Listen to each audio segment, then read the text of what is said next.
gue berangkat beneran ini katanya. Serius ini gue berangkat beneran. Iya, besok akhirnya seminggu kemudian gue berangkat ke Malaysia gitu kan.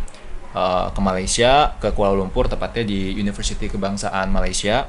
Itu nginep di situ, terus kita training di sana, terus kita city tour juga ke Kuala Lumpur, Selangor, segala macam. Pokoknya seluruh Malaysia itu kita jajahin.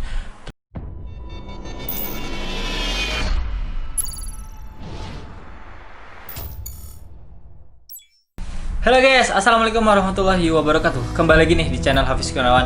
Di video sebelumnya kalian mungkin udah nonton yang spesial untuk Hudayah, untuk kampus nasional yang favorit. Selanjutnya kita bakal bahas nih mahasiswa yang dari Indonesia yang kuliahnya internasional nih, go internasional, luar biasa. Kita nanti bakal tanya sejarahnya, kemudian proses perjuangannya, apalagi kultur di sana gimana? Nah, ini gitu dia kan. yang penting, mungkin kalian penasaran. Sebelum itu, bagi yang belum subscribe, pencet tombol subscribe-nya di bawah sini. Kemudian aktifin notifikasinya agar kalian gak ketinggalan video baru di channel Hafiz Kurniawan. Namanya siapa? Asalnya dari provinsi mana? Mungkin kan ini kita udah tahu, tapi kita kenalin ke teman-teman nih. 大家好，我叫阿棉色，我来自印度尼西亚。Perkenalkan, nama gue Syahni Ahmad Ramadan. Gue dari Provinsi Lampung kebetulan. Gue ini kawan SMP gue gitu loh, temen SMP gue, dan sampai sekarang masih akrab gitu kan. Jadi gue sekarang menjadi statusnya mahasiswa gitu kan. Stop, bentar dulu, Mas. Tadi di opening dia pakai bahasa apa? Kalian komen di bawah dong. Tadi bahasa apa tuh? Nah, kalau udah tahu atau kalau belum tahu, tonton video sampai habis karena ini bakal spesial sekali videonya. Lanjutkan Kak. Lanjut. Oke, jadi saat ini gue kuliah di Nanchang University, itu tepatnya di Provinsi Nanchang, Jiangxi. Jadi negara mana gua- tuh? Itu negara China. Oke, China luar. China atau Tiongkok? In Chinese is Zhongguo. Oke. Itu nanti ada khusus spesial untuk talking about with China language. Oke. Chinese. Oke. Apa nih yang mau ditanyain, apa nih kira-kira? Gini deh, gue ya nanya, boleh? Boleh dong. Majornya apa sih di sana? Kalau untuk saat ini majornya International Trade and Economics. Ini. Itu Apa International sih Trade and major? Economics itu apa gitu kan? International Trade and Economics itu perdagangan internasional dan ekonomi. Itu Luar biasa. mengajunya ke Fakultas Ekonomi. Fakultas Ekonominya Ekonomi. makro dong berarti yang Iya, dipelajari. makro. Luar biasa. Jadi lebih luas gitu kan. Jadi jurusannya tadi apa? Perdagangan, Perdagangan internasional. Luar biasa. Di sana itu apa? International class atau yang Chinese class gitu, maksudnya belajarnya dengan menggunakan bahasa apa gitu. Oke, untuk saat ini gue masuk ke international class gitu kan. International class itu jadi siswa internasional semua dari berbagai negara gitu kan. Nggak gabung dari Chinese class gitu, enggak. Itu karena kalau Chinese class sendiri, international class sendiri, karena mereka punya departemen sendiri gitu. Dan kebetulan untuk pengajarannya gue dapet yang pengajaran bahasa Inggris gitu kan. Kebanyakan di sana bahasa Chinese kan. Kebetulan alhamdulillah Untuk kemarin sehari-harinya dapet yang, untuk kuliah segala macam mata kuliah itu semuanya diterjemahkan kepada bahasa Inggris gitu. Oke guys, ini kan udah sekilas kampusnya. Sekarang kita tanya yang paling penting, yaitu proses perjalanan atau perjuangan sampai bisa keterima di Sedih. kampus ini nih. Boleh cerita nih, suka dukanya nggak apa-apa deh. Oke, perjuangan dari ini ya, kenapa gue pengen kuliah di luar negeri dulu ya gitu. Boleh. Kan gue perjuangan gue itu dari kelas 3 SMA semester 1 gitu kan. Gue pengen ada sesuatu hal baru yang pengen gue ciptain, yang pengen hal yang belum dilakuin SMA ini gitu kan, yaitu go internasional gitu kan. Terus gue cari-cari di internet, ada program namanya International Youth Leader. International Youth Leader itu kayak semacam training leadership sama entrepreneurship itu di Malaysia kebetulan kan. Terus akhirnya gue apply aja tuh. Yang penting coba aja dulu, gagal enggaknya yang penting kita coba dulu gitu loh. Kalau kita nggak coba, kita nggak bakal tahu gitu. If you really never know, if you really never try, we never know gitu kan ibaratnya. Terus udah gitu gue coba, dan di situ gue lolos gitu kan. Gue masih nggak nyangka kan, berbagai seleksi kayak administrasi, seleksi wawancara gitu kan. Secara di situ nggak cuman anak SMA doang gitu kan, di sana kan ada S1, S2 bahkan kan. mereka ilmunya lebih tinggi gitu kan. Dan Betul, kebetulan di situ ada 300 orang yang daftar dan kebetulan yang keterima itu cuma 30. Dan gua masuk ke di situ, gua masuk ke list yang lolos International Youth Leader itu. Fully Terus- funded, partial funded. Ya, awalnya kan pengennya fully funded ya. Ah. Fully funded itu cuma 10 orang. Nah, Oh, kebetulan.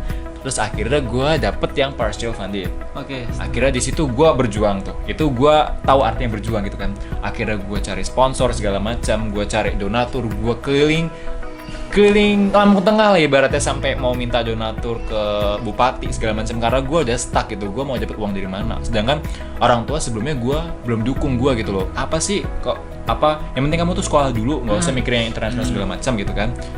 Tapi gue pengen ini loh Bu, apa? Aku loh. Oh Bu. ya, aku pengen cari pengalaman baru gitu loh, Bu, pengalaman internasional gitu kan. Secara kalau untuk nasional kan itu udah biasa gitu kan, udah banyak yang dilakuin dan aku pengen bawa perubahan baru lah untuk sekolahku ini untuk go internasional gitu kan. Terus akhirnya udahlah kamu fokus aja belajar dulu. Terus akhirnya di situ waduh orang tua aja nggak dukung apalagi teman-teman kan. Terus akhirnya teman-teman di situ alah udahlah San, pernah ada satu kata ada satu orang ini lagi nih, udahlah San kamu tuh nggak usah ikut-ikut kayak gitu, itu tuh buang-buang waktu, kamu ntar belajar pelajaranmu ketinggalan, udahlah nggak usah ikut katanya. Di situ gue mulai terpacu semangat gitu kan, terpacu semangat di situ. Akhirnya gue mulai cari donatur, gue keliling-keliling sekitaran sekolah. Gue nggak ada rasa malu gitu di situ. Emang gue pengen bener-bener niat gitu untuk berangkat ke sana. Akhirnya gue berangkat ke donatur segala macam. Gue dapet pertama kan ke sekolah dulu, itu ditolak mentah-mentah gitu kan. Terus akhirnya di situ gue ke bupati, itu gue harus ketemu protokol segala macam. Aduh ribet banget gitu kan. Terus akhirnya gue ke Radar Lampung, alhamdulillah dapat sponsor gitu. Akhirnya di situ gue dapat sponsor, gue langsung buat paspor di situ. Di situ gue disitulah doa restu orang tua gitu kan. Pertama gue nggak diizinin kan, mau kemana gitu, naik motor gitu kan, mau tempat teman bilangnya gitu kan. Padahal itu mau buat paspor. Iya. Sampai sana persyaratannya kurang. Aduh, akhirnya balik lagi kan. Balik lagi di situ mau hampir kecelakaan gitu kan. Karena memang orang tua nggak ngerestuin kan. Terus akhirnya di situ susah banget guys di situ. Akhirnya ketilang di situ. Tuh kan. Motornya ketilang itu karena kurang adanya doa restu dari orang tua. Terus akhirnya di situ gue ngomong pelan-pelan, Bu, aku nih gini loh Bu, pengen niat ini, pengen bahagiain orang tua gitu kan, pengen angkat harkat martabat ibu gitu. Di sini kan orang-orang tahu kan, orang-orang sini banyak yang belum berhasil gitu loh. Aku pengen bawa perubahan gitu di sini gitu. Terus akhirnya orang tua dukung, semuanya dukung, teman pun dukung. Akhirnya di situ gue dapet dukungan dari sekolah juga gitu. Sekolah tiba-tiba manggil gue, suruh panggil orang tua gue gitu kan. Akhirnya dipanggil, yaudah di situ cair dana bantuan dari sekolah. Wah gitu langsung gila, gue langsung gue berangkat beneran ini gitu. Serius ini gue berangkat beneran. Iya, besok akhirnya seminggu kemudian gue berangkat ke Malaysia gitu kan. Ke Malaysia, ke Kuala Lumpur tepatnya di University Kebangsaan Malaysia. Itu nginep di situ, terus kita training di sana, terus kita city tour juga ke Kuala Lumpur, Selangor segala macam. Pokoknya seluruh Malaysia itu kita jajahin. Terus akhirnya kita kembali ke Indonesia.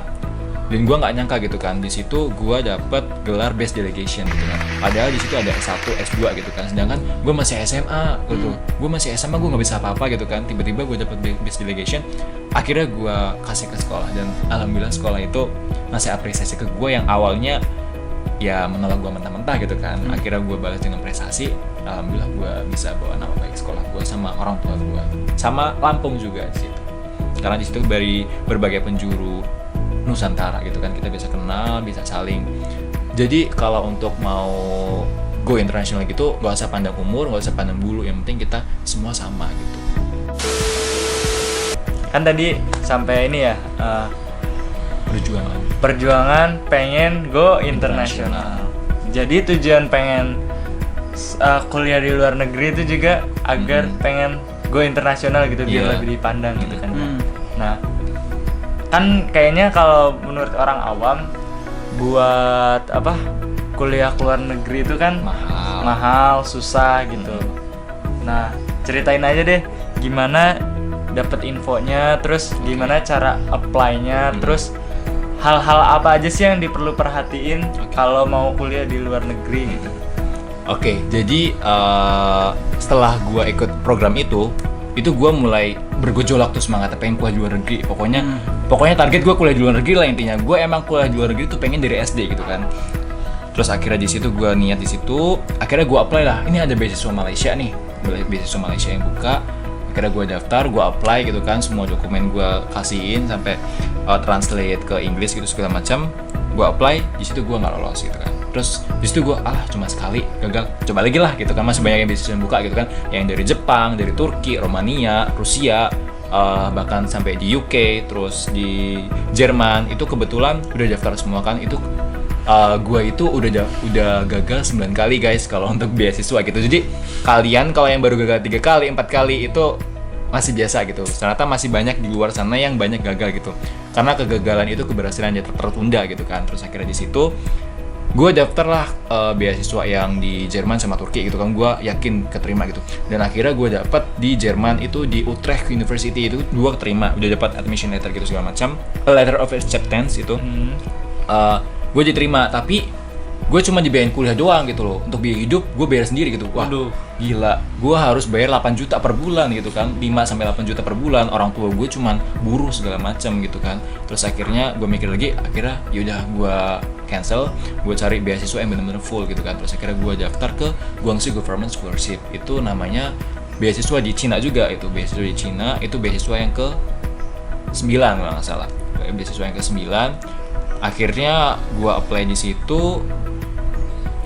Gue udah berusaha dan alhamdulillah gue dapat bimbingan dari Scooters. Itu namanya bimbingan beasiswa giveaway itu kan.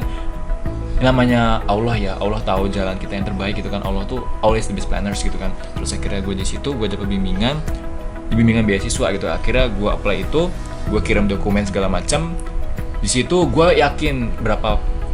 Jadi gue dapat WeChat dari Laushe itu guru, itu 95% kamu bakal lolos gitu kan. Di situ gue langsung ngomong sama orang tua dong, gue 95% 5% lagi tinggal keputusan nih katanya. Mah aku bentar lagi mau kuliah di sini beneran aku di sini segala macam gitu kan. Terus akhirnya orang tua udah beli koper, udah mau siap-siap beli visa, udah siap-siap mau beli tiket pesawat segala macam. Ndelalah seminggu kemudian itu pengumuman dari email, terus dapat informasi. Congratulations, wah udah seneng congratulations. Ternyata you didn't get selected for Guangxi Government Scholarship. Di situ langsung ngerasa hancur-hancurnya. Gue nggak makan 2 hari. Gue ngerasa malu, gue ngerasa bodoh di situ. Pokoknya intinya hancur lebur pokoknya di situ. Terus akhirnya di situ ada yang menguatkan. Terus di situ gue bingung kan, gue curhat ke teman-teman segala macam. Gimana coba? Yaudah kamu ke plan C coba. Kamu coba lagi apply, jangan patah hati, jangan menyerah ataupun jangan berhenti gitu aja gitu kan. Terus akhirnya gue apply lagi di Cina, namanya Nanjing University Scholarship. Itu beasiswa universitas gitu kan. Pertamanya di Chinese Government Scholarship tuh, itu dari pemerintah Cina langsung, tapi itu nggak keterima gitu kan. Terus akhirnya coba lagi Nanjing University Scholarship. Alhamdulillah di situ dapat kesempatan, di situ dapat letter of acceptance tadi itu, admission letter, akhirnya keterima gitu. Akhirnya apply visa di Jakarta gitu untuk visa Cina. Berarti sekian banyak udah banyak sekali hal-hal yang memang diperjuangkan ya, dilakukan, jatuh bangun. Memang semua itu kalau mau mendapatkan sesuatu yang istimewa memang butuh perjuangan yang istimewa, pengorbanan yang sangat luar biasa. Iya, perjuangan hidup orang masing-masing tuh berbeda-beda gitu. Jadi kita jalanin dengan ikhlas, tawakal gitu, ikhtiar. Intinya kita minta yang terbaik aja dari Tuhan gitu kan. Allah is the best planners, kembali lagi. Oke guys, tadi kalian udah dengar ya cerita sebenarnya untuk proses perjalanan gimana Shani ini mewujudkan impian terbesarnya dari yang awalnya orang tuanya merasa kayak udahlah gitu, cuma bahasanya gimana mungkin menurut orang tuanya, tapi Shani membuktikan dengan perjuangannya yang sangat luar biasa yang mungkin bisa jadikan kita motivasi ketika ingin mencapai kesuksesan. Itu butuh niat dan usaha yang sangat keras dan luar biasa. Tentunya pasti butuh doa juga ya, betul. Tanpa ada doa mungkin kita bukan siapa-siapa, karena Allah Subhanahu Wa Taala yang mengatur segala kehidupan kita. Nah lanjut nih, kita mau bahas apa lagi nih? Tanya ke dia nih. Kayak tadi ini apa sih yang mungkin berangkat ke culture di sana aja deh langsung. Dokumen-dokumen segala macam perlu nggak? Sekalian aja diceritain. Oh iya. Oke. Kalau untuk dokumen-dokumen yang penting ya, kalau untuk itu biasanya ijazah, transkrip akademik. terus kayak study plan. Jadi di Cina tuh pakai study plan, rencana apa sih kedepannya yang bakal kamu lakuin setelah lulus segala macam, kontribusi kamu untuk bangsa kamu tuh apa. Itu kalau di Cina cuma study plan dan recommendation letter gitu, itu surat rekomendasi gitu kan. Kalau untuk di luar negeri yang lain itu butuh motivation letter, yang lain segala macam itu beda gitu kan. Personal statement itu beda-beda. Emang semua beasiswa itu tergantung dari kriterianya masing-masing gitu kan. Jadi kita harus benar-benar perhatikan apa sih yang diminta dari pihak reviewer beasiswa itu apa gitu. Terus kalau untuk tips-tips di beasiswa itu yang penting siapin dokumen kalian yang terbaik dan siapin dokumen yang terupdate. Itu insya Allah kalau emang rezeki kalian itu kalian bakal dapet beasiswa. Jadi nggak usah takut kalau untuk apply beasiswa, apply aja beasiswa itu. Kalau misalkan kalian apply beasiswa dan itu yang diterima banyak, kalian tinggal pilih kan mana yang terbaik gitu kan. Jadi kalau untuk jangan takut gagal, jangan udah nyerah duluan gitu loh, udah nyerah di medan tempur gitu kan. Gitu. Jadi semakin banyak yang dicoba, semakin banyak peluang untuk diterima. Iya betul benar. Ya? Terus tadi udah masalah dokumen, sekarang coba jelasin tadi apa? Culture-nya di sana. Oke, di sana kan kebetulan kan gue di Nanchang University ya, itu dari tahun 1921 berdirinya kampus itu. Terus di situ juga banyak-banyak program-program segala macam, jurusan segala macam di sana semuanya ada gitu. Yang bahkan yang nggak ada di negara lain tuh ada di Cina gitu. Emang Cina itu spesial kalau menurut gue gitu kan. Dan di situ juga kalau untuk culture orang-orangnya ramah-ramah juga. Kalau untuk transportasi umum, everything is available in there gitu kan. Di sana udah ada semua kayak subway, mobil ataupun di sana menggunakan motor listrik, berbeda dengan negara kita gitu kan. Motor listrik di sana udah ada subway yang ya lumayan murah lah kalau untuk itu berapa yuan itu kan. Kalau untuk makan juga ya is 50-50 lah sama Indonesia untuk rasa segala macam, nggak beda jauh juga. Cuman kalau di sana untuk khususnya kalian yang muslim itu di sana agak sulit untuk menemukan makanan halal, tapi don't worry gitu, kalau untuk makanan halal di situ ada halal restoran segala macam, di situ banyak di situ. Terus juga di situ kalau misalkan kalian culture shock di situ ya kalian adaptasi dulu gitu kan. Kita kan kalau di tempat baru kita butuh adaptasi tuh. Emang butuh proses kan dari masing-masing orang, itu kita butuh adaptasi yang lama, nggak cuma beberapa bulan gitu kita butuh beradaptasi. Tapi kalau emang dia cepet ya syukurlah gitu loh kita. Jadi di sana nggak pandang bulu gitu loh orang hitam apa putih, yang penting tuh kita tuh bisa komunikasi gitu loh. Kalau untuk segala macam gitu orang komunikasi, yang terpenting itu komunikasi gitu kan. Kalau misalkan bahasa Inggris nih kita nggak ngerti nih, yang penting I understand, you understand gitu. Yang penting orang lain tuh paham apa yang kita omongin gitu. Kita nggak perlu mikirin grammar kalau untuk speaking gitu kan. Just speak up, don't be shy gitu kan. Kita tinggal ngomong aja, nggak usah malu. Ya sesuai yang kita pelajarin di Indonesia segala macam. Kita bahkan di sana kita bisa belajar bareng-bareng untuk bahasa Inggris. Kita ada kelas bahasa Inggris juga di sana. Kita bisa belajar bahasa Cina juga di sana. Kalau untuk culture di sana bersih, kalau untuk tempatnya emang luar biasa bersih dan tempatnya juga rapi, kotanya juga tertata rapi. Dan di sana juga kebanyakan menggunakan transportasi umum dibandingkan kendaraan pribadi. Jadi di sana lebih ramainya transportasi umum gitu kan. Beda dengan negara kita gitu kan. Kebanyakan kendaraan pribadi itu yang menyebabkan macet gitu kan. Makanya pemerintah Cina untuk menciptakan transportasi umum juga untuk mengurangi kemacetan, untuk mengurangi ketidaktertiban di negara tersebut gitu. Oh, menarik sekali ya.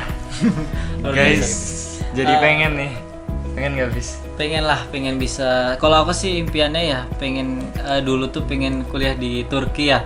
Karena memang salah satu negara yang mayoritas juga Islam dan memiliki apa ya mungkin sejarah atau peradaban yang menurutku sih cukup menarik lah untuk dipelajari. Nah kemudian sebelumnya nih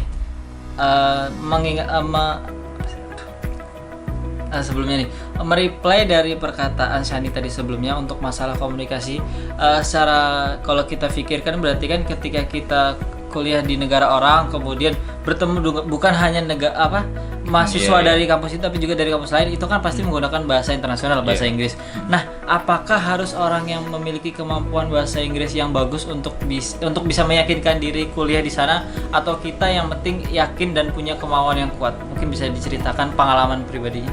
Oke, big no ya kalau untuk kita kalau mau keluar negeri kita nggak bisa bahasa Inggris gitu, itu salah gitu. gue pribadi gitu kan untuk bahasa Inggris gue cuma intermediate level gitu kan, yang basic lah ibaratnya kalau itu. Terus juga kalau di sana itu lingkungan itu sangat mempengaruhi banget gitu kan. Kita dipaksa untuk ngomong bahasa Inggris. Kalau kita nggak ngomong bahasa Inggris kita nggak bisa Iya, betul. ngomong sama orang Mau lain pakai gitu kan. apa? Mau ngomong apa, mau body language terus gitu kan. Terus di sana juga orang Cina kebanyakan nggak bisa bahasa Inggris gitu. Cuma rata-rata pelajar. Jadi kalau untuk pedagang-pedagang segala macam, terus yang kita mau makan itu rata-rata nggak bisa bahasa Inggris. Jadi kita harus belajar bahasa Cina juga. Mau nggak mau Gitu kan. Akhirnya di situ juga kita survivor pakai bahasa Cina juga. Dan di sana juga kalau untuk kelas itu ada mata kuliah yang Chinese gitu kan. Kebetulan saya ngambilnya English Talk gitu kan. Jadi kan kalau untuk ngambil Chinese juga ribet gitu kan. Kalau itu hemat tahun lah ibaratnya kan. Harus ada hemat persiapan umur gitu bahasa kan, ya. persiapan bahasa segala macam. Tapi alhamdulillah sekarang bisa. Jadi di Cina itu ada level untuk bahasa Cina itu HSK, namanya HSK itu ada level 1 sampai 6. Itu namanya Hanyu Shuiping Kaoshi. Itu kayak semacam tes TOEFL-nya Inggris gitu kan. Tapi di sana di Cina ada gitu tes TOEFL-nya Cina gitu. Cina. Jadi di sana kalau untuk sistem kurikulum ya, sistem kurikulum di China itu kayak SMA. Jadi udah teratur dari semester 1 sampai semester 7 gitu kan. Kita udah teratur semua, jadi kita nggak perlu ngambil KRS segala macam gitu. Udah semua udah tersusun rapi gitu. Jadi kita kalau misalkan kita tinggal ngikutin pelajaran itu, ya kita nggak mau harus lulus mata kuliah itu. Kalau nggak lulus ya kita bisa ngulang lagi gitu. Yang penting kita harus belajar sungguh-sungguh di situ. Kita tujuan belajar di negara jauh-jauh, kita merantau jauh-jauh apa? Kita tujuannya untuk mencari ilmu dan kita implementasikan kepada bangsa kita gitu, Indonesia gitu kan. Oke. Tadi udah dibahas tentang adaptasi, apakah menggunakan bahasa Inggris harus benar-benar pintar untuk bisa keluar negeri, go internasional. Ternyata yang penting punya kemauan dan yang punya usaha yang kuat dan niat, dan yang pasti berdoa. Nah, di sini aku coba mau tanya, di sana kan tadi dikatakan bahwa tidak semua pelajar yang dari China kan bisa berbahasa Inggris dengan baik ya. Berarti kan mau nggak mau juga kita kadang harus berinteraksi dengan bahasa Cina. Betul. Nah, untuk Sani sendiri, adaptasi apa sih yang dilakukan? Apakah harus belajar menggunakan kamus Cina? Apakah harus terbiasa dengan lingkungan seperti berbicara, bergaul dengan orang Cina untuk benar-benar bisa memahami bahasa Cina itu untuk berinteraksi dengan warga sekitar di Cina? Oke, jadi gue kan pertama kali datang ke Cina tuh sendiri, bener-bener sendiri, nggak ada teman sama sekali gitu kan. Datang ke Cina, gue nggak bisa bahasa Cina sama sekali, gue cuman bahasa Inggris kan bahasa internasional pasti digunain gitu kan. Ternyata enggak gitu, ternyata salah besar gitu kan. Akhirnya gue pakai body language, gue mau pengen kesini gitu kan.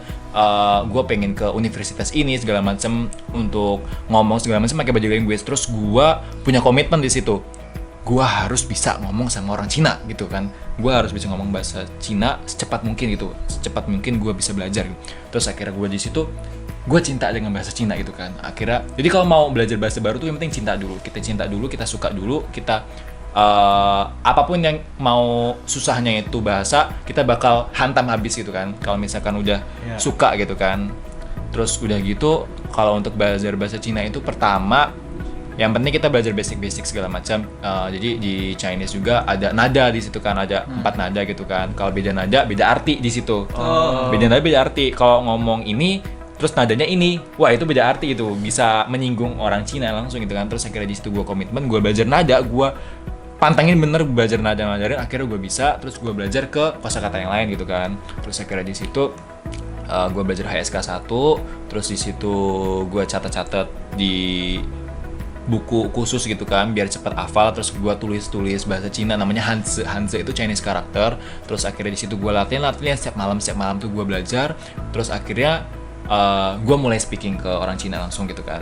Mereka takjub gitu, wah international student bisa ngomong bahasa Cina gitu kan. Akhirnya gue semangat lagi, gue bisa ngomong bahasa Cina walaupun basic segala macam, perkenalan segala macam, gue dari mana, terus ya intinya basic gitu kan. Terus akhirnya di situ gue mulai belajar lagi ke lebih tinggi lagi. Akhirnya gue masuk ke HSK 2, udah HSK 2, abis itu HSK 3 itu bagi orang Cina tuh HSK 3 itu lumayan cepat kalau untuk 3 bulan 4 bulan doang gitu kan. Karena gue punya kemauan yang kuat, itu apapun yang kesusahannya gue hantam habis. Gue sampai sakit kan, kebetulan di sana kan winter ya. Gue kaget kan, orang tropis gitu kan, orang tropis langsung ke winter gitu kan, langsung minus 5 derajat Celcius gitu kan. Akhirnya di situ gue drop, akhirnya gue istirahat dulu, gue bed rest dulu di situ. gue baru mulai belajar lagi di situ. Terus di situ juga kan ada 4 musim tuh di Cina, ada spring, ada fall, ada winter, sama ada summer gitu kan. Jadi ada 4 musim di situ guys. Jadi di situ ada sakura juga, jangan salah gitu kan. Di sana banyak sakura. Kebetulan di sana ada sakura. Terus ada musim gugur, ada musim dingin, ada musim panas gitu kan. Kebetulan sekarang Salju masuk ada, ke salju? Ada, pasti ada gitu. Jadi Indonesia nggak ada salju. asik banget gitu loh. Gue pengen ngerasain salju gitu. Ternyata gue udah balik ke Indonesia duluan gitu kan. Gue pernah pegang Akhirnya- salju loh, di kulkas. Iya, gue impian gue pengen main salju gitu kan di gunung, terus di kampus kayak gitu. Terus udah kayak gitu, ya udah kalau untuk itu yang penting suka dulu dengan bahasa itu. Apapun itu sih, kalau lu Apapun ingin ilmu. menjalani sesuatu itu tuh suka. kalau mau lancar tuh ya lu harus suka dulu Iya. gitu. Do what you love itu kan ibaratnya. And Lakukan love apa yang what kamu- you do. Iya, love what you do gitu. Iya, memang kalau kita mau memahami sesuatu apa konteks apapun seperti bahasa ataupun berbentuk manusia ya ini bukan tertuju kepada siapapun. Iya. Tapi secara umum kalau misalnya kita mau memahami seseorang ya kita harus tahu dulu, kita harus kenal dulu. Karena kita kalau menilai cuma dari luar itu mungkin sebagian saja dan itu tuh belum tentu benar guys. Jadi janganlah melihat segala sesuatu hanya dari satu sisi saja. Iya. Itu pesan saya. Lanjut Kak. Oke, ada lagi yang ditanyakan? Kayak presentasi ya. Oh iya. Ada lagi yang ingin ditanya. Nggak apa-apa lah, nggak apa-apa. No cut, no edit. Oke. Apa ya? Ini deh. Buat esai-esai gitu nggak sih waktu apply Iya, beasiswanya itu? so pasti iya. Study plan tadi itu. Hmm, Study plan itu kayak rencana belajar apa yang mau kamu lakuin semester pertama, tahun pertama 2, 3, 4 itu mau ngapain gitu kan. Terus lo kalau mau balik itu mau ngapain? Gua sih insya Allah mau lanjut S2 gitu kan, mau lanjut S2. Setelah ya itu kan gue pengen kerja juga setelah lulus itu bentar, terus akhirnya gue apply beasiswa S2 gitu, keluar negeri juga Oke. kebetulan. So, berarti sekarang tipsnya biar esai itu bisa si reviewer beasiswanya itu tuh bisa apa ya? Bisa milih Oke. kita gitu dari esai kita, gimana cara bikin esai yang terbaik lah menurut Kalau Sani gitu. menurut gua esai yang terbaik itu kalian tulis dengan hati nurani kalian gitu. Jangan fulfill. plagiat dengan esai orang lain. Kita emang baca dulu semua esai orang Cari lain, referensi. kita referensi. Buat Oh, kata-kata ini ya, buat kita diksinya. buat kata-kata diksinya gitu. Yaudah kita jelasin dari hati nurani apa mau kita gitu. Kalau emang Tuhan berkehendak kita dapat beasiswa, ya it's okay gitu kan. Itu bakal terjadi gitu. Yang penting kalian believe in yourself gitu kan. Kita yakin dan percaya diri gitu kan. Kalau misalkan kita percaya diri, insya Allah apapun yang halangan jadi rintangan, emang itu butuh perjuangan. Emang hidup ini kita butuh perjuangan gitu loh. Betul. Kalau nggak ada perjuangan, lurus aja gitu kan, nggak asik gitu kan. Apalagi kalau mie gitu kan, ibarat kayak mie, kita butuh rebus gitu kan, butuh proses gitu kan. Nggak mungkin langsung instan gitu. Gitu. Jadi butuh dicecer abis dulu, dibentur, abis itu terbentuk. Gitu. Luar biasa. Memang pemikiran-pemikiran dua teman saya ini sangat luar biasa ya teman-teman ya. Iya juga, Pak. Mohon maaf bila perkataan saya selama tadi ini kalau garing ya mungkin ya nggak ada mungkin ya namanya orang punya kekurangan Tawa tapi aja sih. Iya. ya Aja. kira-kira mungkin udah cukup jelas tadi ya.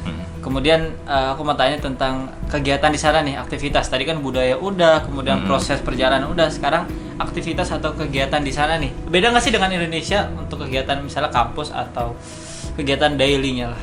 Ya kalau daily activity sih sama ya, kebetulan gue Senin sampai Jumat juga kan, Sabtu libur. Terus di situ juga kebetulan gue ikut PPI cabang Nancang gitu kan. PPI itu PPI Perhimpunan itu Pelajar Indonesia di Kirain Tiongkok gue pertukaran pelajar Indonesia. Bukan, itu perhimpunan Oh, pelajar iya. Indonesia yang kuliah di Tiongkok gitu kan, cabang Nancang. Itu gue belajar organisasi di situ. Gue di situ punya keluarga juga loh, ternyata orang Indonesia dari berbagai penjuru gitu, penjuru Nusantara. Akhirnya di situ walaupun kita nggak pandang bulu kita itu S2 ataupun S3 gitu kan, kita semuanya sama gitu, kita semua saudara, kita semua keluarga di situ. Terus itu juga kalau daily activities ya kita ngelakuin hal yang kita sukai gitu kan, kita cari skill yang baru, kayak kita main basket segala macam, kita bisa ngobrol sama orang Cina, kita bisa ngobrol sama international students lain, kita improve English skill, improve Chinese skill gitu kan. Kalau ibaratkan kalau kita mau belajar bahasa itu tapi nggak kita terapin gitu. Yang penting tuh belajar bahasa tuh kita praktekin. Yes. The most important thing is practicing. Gitu. Practice makes perfect gitu kan. Terus habis Good itu banget, sering denger itu aku. itu di buku Sidu kalau nggak salah ya. Oh, Ada di buku Sidu Mohon itu maaf. biasanya. Gue cuma baca yang apa sih? Yang experience. Oh, oke. experience is the best teacher. Iya benar. Experience is the Luar best teacher. biasa sekali Itu ngomong kadang bermanfaat. yang mengajarkan tentang hidup itu pengalaman gitu kan. Kita punya cerita gitu. Kita ada hidup lika-liku dalam perjuangan kita dalam berjuang hidup gitu kan. Semua orang tuh berbeda-beda. Itu semua tergantung dari kepribadian kita masing-masing. Yang penting kita niat baik, kita niat positif, insya Allah jalan itu bakal lancar gitu. Yang penting dari niat dulu sih kalau untuk hafal apapun. Innamal a'malu binniyat kan itu kan dalam segala sesuatu tergantung pada niatnya. niat gitu. Oke, tadi untuk mengutip sedikit ya, mungkin kita juga merasakan sebagai mahasiswa perantauan itu ketika menemukan kelompok atau himpunan yang itu satu daerah sama kita itu kita merasa keluarga, benar nggak sih di Bogor? Kalau sendiri nemu di Tangerang Selatan itu ketika menemukan satu komunitas atau satu kelompok di mana itu dari provinsi yang sama dengan kita, ketika berkumpul disetelkan lagu daerah kita itu merasa kayak kita tuh ini loh keluarga kita tuh ada di sini gitu loh. Jadi ketika misalnya kita di sana merantau, mungkin berangkat sendiri, nggak tahu dengan siapa, tapi ketika menemukan keluarga baru, di sanalah kita bisa menemukan kenyamanan yang mungkin tidak kita dapatkan di kampus itu dengan kegiatan-kegiatan lainnya. Nah, nah selanjutnya nih aku mau nanya, namanya mungkin kalau kita secara awam ya, kalau kita ngelihat kuliah di luar negeri itu kan pasti biayanya juga besar. Di Indonesia aja banyak kampus yang besar biayanya. Nah untuk di sana sendiri, untuk pembiayaan sendiri, apakah menggunakan biaya pribadi untuk kampusnya atau memang benar-benar pure fully funded beasiswa? Alhamdulillah kemarin dapat fully funded kan untuk beasiswa. Jadi untuk beasiswa biaya kuliah, biaya asrama, biaya asuransi. Tinggal kita untuk biaya hidup itu kemungkinan dibantu kampus gitu kan, dibantu kampus sesuai dengan nilai kita. Terus kebetulan juga orang tua juga mengirim gitu kan untuk keperluan kita sehari-hari. Jadi kalau untuk di sana kita nggak usah mikirin uang kuliah semester segala macam gitu. Kita tinggal lakuin aja yang terbaik, berusaha yang bersungguh-sungguh, kita belajar sungguh-sungguh, kita buat bangga orang tua di situ. Ada nggak sih kayak bahasa apa ya? Kayak misalnya kalau di sana udah dibayarin seperti ini tapi ternyata hasilnya tidak sesuai dengan standarisasi kampus, ada nggak sih standarisasi gitu? Misalnya kalau nilainya kecil, apakah beasiswa yang diputus atau malah dipulangkan ke Indonesia? Kalau misalkan nilai IPK kalian kecil, yang penting attitude kalian bagus. Gitu. Seimbang gitu, kita harus balance gitu. Kalau misalkan nilai IPK kecil, ya kita semester depan bakal harus lebih baik lagi gitu. Nggak mungkin mau buruk terus kan, kita nggak kalau salah berkali-kali itu kan nggak bagus gitu kan. Terus akhirnya di situ yang penting kita belajar dengan sungguh-sungguh, menjaga wajah tadi itu kan, kita berusaha dengan sungguh-sungguh, kita meraih ridho dari orang tua gitu kan. Kalau misalkan orang tua udah merestui yang terbaik, pasti apapun itu yang terbaik buat anaknya gitu kan. Betul. Gitu. Ada yang mau tanyakan lagi? Kalau gini guys, jadi di Cina tuh berbeda kalau untuk sistem pembayaran. Kalau kita kan pakai duit cash tuh. Ini pakai fun uang fact, cash. fun fact. Ini fun facts ya, fun facts di China gitu kan. Tambahan. It's no hoax gitu kan. Jadi di sana pembayaran tuh pakai HP gitu kan. Pakai HP tinggal scanning, namanya WeChat Payment sama Alipay gitu kan. Cefupao gitu misalnya orang bilang. Jadi kalau mau makan ataupun mau transportasi segala macam itu kita pakai HP. Jadi kemana-mana kita tinggal bawa HP, power bank, isi duit banyak di HP gitu. Nggak usah pakai uang cash, lebih efisien gitu. Kita nggak buang-buang kertas gitu. No, ya cashless di sana. Oke guys, nah kita udah dengarkan tadi pembahasan Sani ini mengenai kayak misalnya di negara Cina ini untuk pembayaran juga udah luar biasa maju. Semoga Indonesia juga bisa menerapkan demi lebih terangkatnya ekonomi Indonesia. Oke, gitu kan. betul sekali. Ya, itu dia. Kuat ekonomi. Nah, sekarang masuk ke pertanyaan akhir sekaligus mungkin Sani bisa memberikan sesuatu yang bisa diingat oleh teman-teman semua, yaitu motivasi terkuat yang Sani gunakan, kemudian kayak sebagai penyemangat lah ya, penguat Sani sehingga sampai di titik ini, dari awal perjuangan Sani mulai meng-apply kemudian kurang direstui oleh orang tua sampai hingga saat ini. Boleh disampaikan motivasi dan pesan-pesan untuk teman-teman. Oke, pesan buat kalian, intinya habisin jatah kegagalan kalian di usia muda kalian dan di usia tua kalian bakal hidup bahagia gitu kan. Dengan perjuangan-perjuangan liku-liku ataupun dengan perjuangan hidup yang kalian cari selama ini, pencarian jati diri kalian di situ, itu the best teacher is experience gitu kan. Kita harus belajar dari pengalaman, belajar dari kesalahan. Terus ibaratnya kalau kita melakukan sesuatu itu kita berdoa dulu, apa sih kita minta petunjuk sama Tuhan, itu terbaik. Intinya Allah is the best planners gitu kan. If you want to do something, you have to do something and do the best for everything. Intinya begitu, lakukan yang terbaik, semuanya itu aku yang terbaik gitu loh. Lakukan semaksimal mungkin kalian, as much as possible gitu. Nah, Gitu. nah luar biasa ya teman-teman semua ya.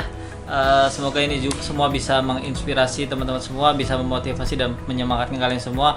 Kalau kalian belum nonton video yang Hudayah ini, ada di video sebelumnya di part 1. Ini adalah part 2. Kalau kalian belum nonton langsung aja cek, karena di video yang pertama juga luar biasa pembahasannya. Nah sekarang nih untuk Hudayah dan juga Sani, aku mau minta kalian buat closing statement untuk teman-teman semua nih. 1 kalimat atau 2 kalimat. Hudayah dulu. Singkat aja gua mah. Singkat aja. Aduh, apa tadi? Apa itu? Apa tadi? Oh ya. Ya kalau dari aku sih singkat aja. Coba aja dulu baru tahu rasanya. Oke. Coba dulu biar kalian tahu apa rasanya yang kalian lakukan itu. Karena kalau cuma membayangkan atau mengawang-awang itu belum pasti benar. Kalau Sani nih, If you never try, you will never know. tuh luar Tuh. biasa. Apa artinya tuh? Jadi kalau kalian nggak pernah coba, ya kalian nggak bakal tahu apa yang terjadi di depan gitu kan. Sama Intinya, dengan coba aja dulu, nanti baru tahu tahu rasanya. rasanya. Oke guys, terima kasih yang udah nonton video ini sampai habis. Bagi kalian yang belum subscribe, langsung aja pencet tombol subscribe dan juga aktifin notifikasinya. Nah, kalau kalian mau tahu kelanjutan dari Hudayah dan Sani, kalian bisa follow Instagramnya. Tadi Sani belum disebutkan nih, Sani Oh iya, Instagramnya. nama Instagram gue namanya Shani Trev. Sani Trev, emang hobi traveling ya. Galeri fotonya memang jalan-jalan terus. Sah. Oke, terima kasih. Instagramable. Nanti kalian bisa cek Instagram di bawah sini, di deskripsinya aku nanti insya Allah akan kasih linknya. Terima kasih yang udah nonton video ini sampai habis. Semoga bisa bermanfaat dan menginspirasi dan berbagi inspiratif kepada kalian semua. Sampai jumpa di video selanjutnya. Assalamualaikum warahmatullahi Wabarakatuh. Cai cai. Bye bye. Dadah. Jangan taruh ini ya. Takutnya ntar ada Udah lah. ini belok-belokan. Langsung aja motivasi. Biaya. Tadi kan kita sambung dulu ke biayanya loh. Jadi apa tadi bahas biaya ya? Biaya. Tadi gantung sih soalnya habis OVO dana mati.